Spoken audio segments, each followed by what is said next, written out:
നിലമ്പൂരിൽ 20,000-ഓളം വോട്ട് നേടി കരുത്ത് തെളിയിച്ചെങ്കിലും PV അൻവറിനെ UDF-ൽ എടുക്കേണ്ടതില്ല എന്ന നിലപാടിൽ ഉറച്ച പ്രതിപക്ഷ നേതാവ് VD സതീശൻ. വിലപേശൽ രാഷ്ട്രീയത്തിന് മുന്നിൽ തലകുനിക്കില്ല. PV അൻവറിനെ മുന്നണിയിലെടുക്കേണ്ട സാഹചര്യം നിലവിലില്ലെന്നും VD സതീശൻ പറഞ്ഞു.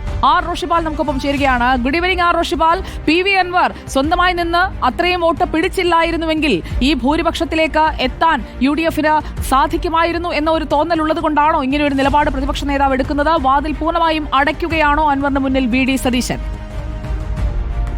സുജയപാർവതി, നിലമ്പൂർ ഉപതെരഞ്ഞെടുപ്പ് കഴിഞ്ഞതോടെ PV അൻവറിനെ UDF-ൽ ഉൾപ്പെടുത്തണം എന്ന കാര്യത്തിൽ ചർച്ച സജീവമാകുമ്പോഴാണ് പ്രതിപക്ഷ നേതാവ് VD സതീശന്റെ പ്രതികരണം വന്നിരിക്കുന്നത്. നേരത്തെ തന്നെ PV അൻവറിനെ UDF-ൽ ഉൾപ്പെടുത്തേണ്ട എന്ന നിലപാട് പ്രതിപക്ഷ നേതാവിനുണ്ടായിരുന്നു. സമാനമായ നിലപാടിൽ പ്രതിപക്ഷ നേതാവ് ഉറച്ചു നിൽക്കുന്നുണ്ട്. VD സതീശൻ ഇപ്പോൾ അങ്ങനെ നിലപാട് സ്വീകരിക്കാനുള്ള പ്രധാനപ്പെട്ട കാരണം അൻവർ ഇല്ലാതെ തന്നെ നിലമ്പൂരിൽ UDF-ന് വിജയിക്കാൻ കഴിഞ്ഞു എന്നത് തന്നെയാണ്. അതുകൊണ്ട് അൻവറിനെ ഇനി വേണ്ടതില്ല, അത് അടഞ്ഞ അധ്യായം എന്ന നിലപാടിൽ ഇപ്പോൾ ഉറച്ചു നിൽക്കുകയാണ്. ഏതായാലും 27-ന് KPCC-യുടെ രാഷ്ട്രീയകാര്യ സമിതി യോഗമുണ്ട്. യോഗത്തിൽ PV അൻവറിനോട് ഇനി സ്വീകരിക്കേണ്ട നിലപാട് ചർച്ചയാകും. കാരണം അൻവർ ഏതാണ്ട് 20,000-ഓളം വോട്ട് പിടിച്ച സാഹചര്യമാണ്.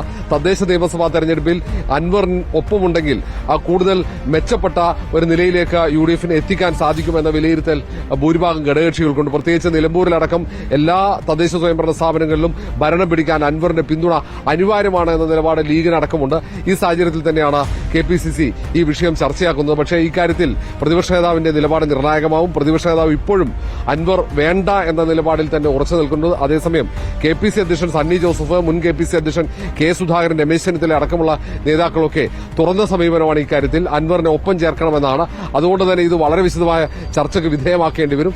ഈ കാര്യത്തിൽ VD സതീശൻ ഉറച്ച നിലപാടുമായി മുന്നോട്ട് പോയി കഴിഞ്ഞാൽ എന്ത് തീരുമാനത്തിലേക്ക് UDF എത്തുമെന്നതാണ് ഏറ്റവും പ്രധാനപ്പെട്ടത്. നേരത്തെ UDF സംവിധാനമാകെ എന്നതാണ് അറിയേണ്ടത്. Thank you are Roshipal.